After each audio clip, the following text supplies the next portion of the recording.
Boycott और जिहाद।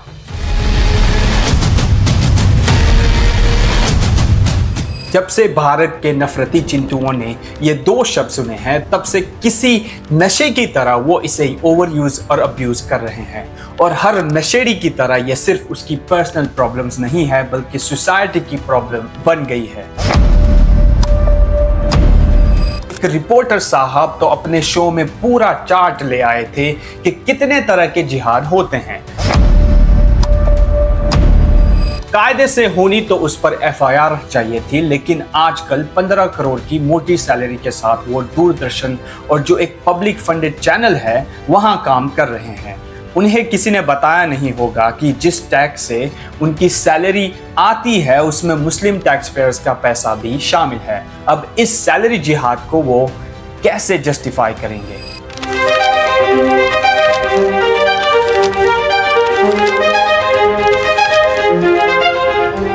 मगर ये मुस्लिम बॉयकॉट की समस्या सोशल मीडिया पर ब्राउनी पॉइंट्स इकट्ठा करने के लिए नहीं है, बल्कि इसकी वजह से बहुत से परिवार अफेक्ट होते हैं जिनके सर्वाइवल पर ही अब सवाल खड़े हो गए हैं। कभी मंदिर के प्रेमिसेस से मुस्लिम शॉप ओनर्स को हटाना, तो कभी मुस्लिम शॉप ओनर्स को अपना नाम लिखने के लिए फोर्स करना। ये सब इतना आम हो गया है कि लोगों ने इसके बारे में सोचना तक छोड़ दिया है। पर ये न्यू नॉर्मल नहीं बननी चाहिए। कैसे ये बॉयकॉट कॉल सिर्फ मुस्लिम ही नहीं बल्कि पूरे भारत के लिए खतरा है और कैसे इन्हें सरकारी समर्थन मिला हुआ है, आइए जानने की कोशिश करते हैं आज की इस वीडियो में।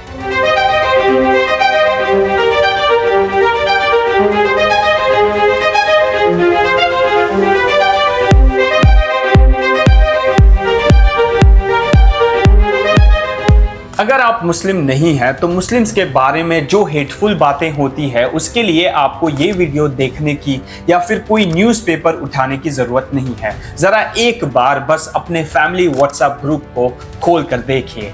आजकल फैमिली व्हाट्सएप ग्रुप्स में शादियों और फेस्टिवल से ज़्यादा मुस्लिम्स ही डिस्कस होते हैं, फिर चाहे वो पहलगाम जैसे टेरर अटैक हो या कांवड़ यात्रा। हर जगह मुस्लिम्स के खिलाफ हेटफुल रेटोरिक आम हो गया है। द प्रिंट में छपी इस 2021 की खबर को ही देखिए, जिसमें आनंद स्वरूप नाम का ये आदमी भगवा फैंसी ड्रेस में कह रहा है कि जो कुरान पढ़ लेता है वो हैवान हो जाता है, वो इंसान रह ही नहीं जाता है। ये बात किसी रैली में या बंद कमरे में नहीं बोली जा रही है, बल्कि ये वीडियो मीरठ के CCS यूनिवर्सिटी का है। लेकिन ऐसी हेट स्पीचेस को रोकना अब नए भारत में बहुत मुश्किल हो गया है। जो कुरान पढ़ लेता है वो हैवान हो जाता है, वो इंसान नहीं जाता है। जो शासक है, शास्त्र भी 3 तरह की। ह्यूमन राइट्स वॉच की एक रिपोर्ट हमें बताती है कि खुद PM मोदी ने पिछले साल इलेक्शन के दौरान 100 से ज्यादा हेट स्पीचेस दी है। ये प्रूव करता है कि ये आइसोलेटेड इंसिडेंट्स नहीं है, बल्कि इन्हें सिस्टम का समर्थन मिला हुआ है। उत्तराखंड के चमोली में जब एक 14 साल की लड़की का रेप करने वाला आदमी एक मुस्लिम निकल आता है, तो राइट विंग ग्रुप्स ने जाकर वहां सभी मुस्लिम्स की शॉप्स को बंद करवा दिया और उनके साथ मारपीट भी की। वहीं जब कठुआ रेप केस में भी एक बच्ची को मंदिर में रेप किया गया था, तो बीजेपी सपोर्टर्स और यहां तक कि 2 बीजेपी मिनिस्टर्स ने उन रेपिस्ट के सपोर्ट में एक तिरंगा यात्रा निकाली। BJP ministers, which are part of the ruling alliance with the PDP, have slammed investigation in the rape and murder of an 8-year-old girl. इसके बाद अगर हम ये मॉब लिंचिंग्स की बात करें जो काउ स्लॉटर्स के सिर्फ सस्पिशन पर हो जाती है, तो ये लिस्ट एंडलेस हो जाएगी। पर अगर हमें वहां भी कोई पैटर्न देखना है तो वो यही है कि वहां भी लिंचिंग करने वाले लोग ये तो डायरेक्टली बीजेपी से लिंक्ड होते हैं या फिर VHP, बजरंग दल और ऐसे ही कई सारी दूसरी हिंदुत्व आउटफिट से। वो अलग बात है कि इंडिया इस वक्त दुनिया का 2nd लार्जेस्ट बीफ एक्सपोर्टर बन गया। मोदी जी की विजनरी लीडरशिप में ऑफ कोर्स उन्हें क्रेडिट देना कैसे भूल सकते हैं। इन डबल स्टैंडर्ड्स के अलावा जो नई टैक्टिक अब हिंदुत्व सपोर्टर्स अपनाने लगे हैं वो है इकोनॉमिक बॉयकॉट की। क्विंट की इस रिपोर्ट को देखिए, जिसमें वो ऐसे जॉब पोर्टल्स की बात करते हैं जहां लोग सिर्फ हिंदूज को हायर कर सकते हैं।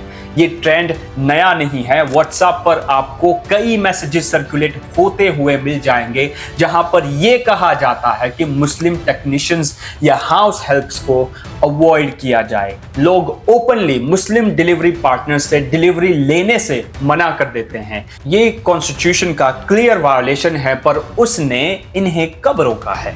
2022 का बप्पा नंदू श्री दुर्गा परमेश्वरी टेम्पल इंसिडेंट तो आपको याद ही होगा। इस मंदिर में हर साल एक मेला लगता है जहां पर हर धर्म के ट्रेडर्स अपने स्टॉल्स लगाए करते थे, लेकिन जब विश्व हिंदू परिषद और उनके यूथ विंग बजरंग दल ने कर्नाटक में ये मांग की थी कि मुस्लिम शॉप ओनर्स को टेंपल में आने वाले क्राउड से प्रॉफिट करने का मौका नहीं देना चाहिए, तो बाकी मंदिरों के साथ यहाँ पर भी मुस्लिम्स को बैन कर दिया गया।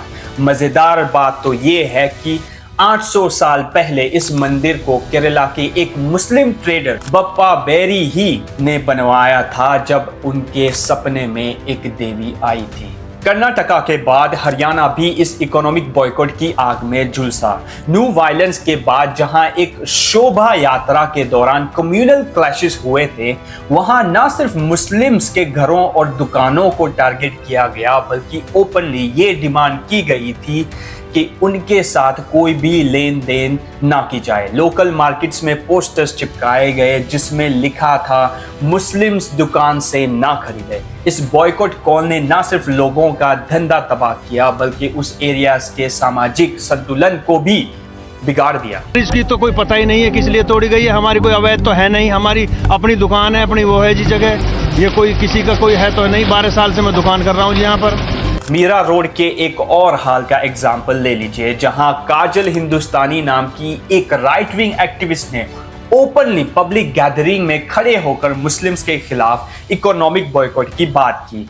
ये वीडियो वायरल भी हुआ जिसमें वो कह रही थी कि जब तक हिंदू अपने पैसों से इन्हें ताकत दे रहे हैं तब तक ये हम पर राज करेंगे। ये सिर्फ एक भड़काव नहीं था, बल्कि उसके बाद उस रीजन में कई मुस्लिम बिजनेसेस पर अटैक भी हुआ। आयरनी तो ये है कि उन बिजनेसेस में काम करने वाले कुछ लोग खुद हिंदू थे जो अब बेरोजगारी का सामना कर रहे हैं। यह साफ दिखाता है कि इकोनॉमिक बॉयकॉट सिर्फ एक कम्युनिटी को टारगेट नहीं करता, बल्कि पूरे देश की इकोनॉमी और सामाजिक ढांचा को कमजोर करता है। जब एक सेक्शन ऑफ सोसाइटी को इकोनॉमिकली आइसोलेट किया जाता है तो उसका इम्पैक्ट बाकी लोगों तक भी पहुंचता है, फिर चाहे वो एम्प्लॉयमेंट हो, मार्केट कंपटीशन हो या सोशल कोहेजन। और इकोनॉमिक बॉयकॉट के साथ साथ जो एक और न्यू नॉर्मल बन गया है वो है बुलडोजर जस्टिस। एक ऐसा कॉन्सेप्ट जिसमें कानून कोर्ट का इंतजार किए बिना पुलिस और सरकार तुरंत एक्शन लेती है, लेकिन ये एक्शन अक्सर सिर्फ एक कम्युनिटी के लोगों के खिलाफ होता है। न्यू वायलेंस के बाद हरियाणा सरकार ने इलीगल इंक्रोचमेंट के नाम पर सिर्फ मुस्लिम ओन प्रॉपर्टीज पर बुलडोजर चला दिया। कई जगह तो ऐसा था जहां एफआईआर भी लॉन्च नहीं हुई थी, कोई कोर्ट ऑर्डर नहीं था, लेकिन पुलिस की प्रोटेक्शन में बुलडोजर्स लाकर घर, शॉप्स और इवन स्कूल्स तक गिरा दिए गए। जब पंजाब और हरियाणा हाई कोर्ट ने पूछा कि ये सिर्फ एक कम्युनिटी के लोगों के अगेंस्ट क्यों हो रहा है, तो सरकार के पास कोई सेटिस्फैक्टरी जवाब नहीं था। उत्तर प्रदेश में तो बुलडोजर जस्टिस का एक सिंबॉलिक स्टेटस बन चुका है। योगी आदित्यनाथ के रूल में जब भी कम्युनल वायलेंस या प्रोटेस्ट में मुस्लिम्स के नाम आते हैं, तुरंत उनके घरों पर बुलडोजर चला दिया जाता है। प्रयागराज के एक्टिविस्ट जावेद मोहम्मद का घर भी बिना प्रॉपर लीगल प्रोसेस के तोड़ दिया गया, सिर्फ इस वजह से क्योंकि उन्होंने बीजेपी से निकाली गई लीडर नुपुर शर्मा के प्रॉफिट मोहम्मद पर दिए बयान के खिलाफ प्रोटेस्ट ऑर्गेनाइज किया था। बात यहाँ प्रोटेस्ट से ज्यादा आइडेंटिटी की है। बात सिर्फ घर गिराने तक सीमित नहीं है। जब आप एक कम्युनिटी के लोगों को रिपीटेडली इस तरह टारगेट करते हो तो उसका सीधा मैसेज होता है कि तुम्हारा इस देश पर कोई अधिकार नहीं है, और अगर तुम कुछ कहोगे तो तुम्हारा सब कुछ छीन लिया जाएगा। ये टैक्टिक डर और सप्रेशन फैलाने का है और इसका पॉलिटिकल मैसेज भी उठाया जा रहा है। उत्तराखंड, उत्तर प्रदेश और हिमाचल प्रदेश जैसे राज्यों में कुछ वक्त से एक नया ट्रेंड उभर कर सामने आया है। लोगों को मजबूर किया जा रहा है कि वो अपने दुकानों के बाहर अपना नाम लिखें ताकि पता चल सके कि दुकान का मालिक हिंदू है या मुस्लिम। इससे एक सोची समझी चाल के जरिए आइडेंटिफाई एंड आइसोलेट का खेल खेला जा रहा है। ये एक सॉफ्ट सीमिंग लेकिन डीपली डिस्क्रिमिनेटरी प्रैक्टिस है जिसका असली मकसद है मुस्लिम्स को बिजनेस और रोजगार को हार्म करना। अगर हम रिसेंटली चल रही कांवड़ यात्रा की ही बात करें तो पिछले साल ही यूपी और उत्तराखंड गवर्नमेंट्स ने कांवड़ यात्रा के रास्ते में आने वाले सभी शॉपकीपर्स से कहा था कि वो अपनी दुकान के आगे अपना नाम लिखे ताकि गलती से कोई हिंदू किसी मुस्लिम शॉप से कोई सामान ना खरीद सके।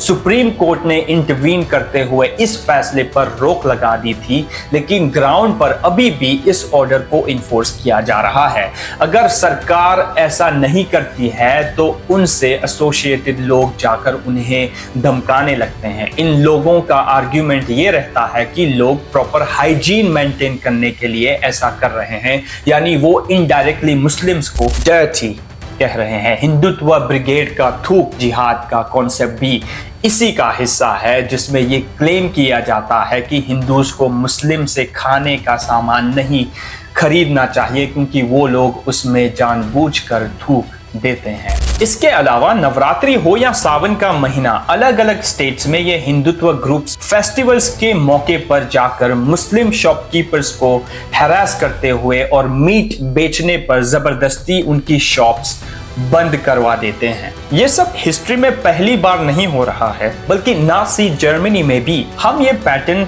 देख चुके हैं। अगर आप scroll.in पर लिखे गए हर्ष मंडेर का इस आर्टिकल को पढ़ेंगे तो आपको सेम पैटर्न मिलेगा। पहले नाज़ी पार्टी के लोग जूस बिजनेसेस के बॉयकॉट की मांग करते थे, फिर वो उन्हें अपनी शॉप्स के आगे जूस सिंबल्स प्रिंट करने के लिए फोर्स करने लगे। ये ऑर्डर डायरेक्टली सरकार की तरफ से नहीं था, बल्कि नाज़ी पार्टी के लोग ऐसा कर रहे थे ताकि सरकार जब चाहे जिम्मेदारी से पल्ले झाड़ सके।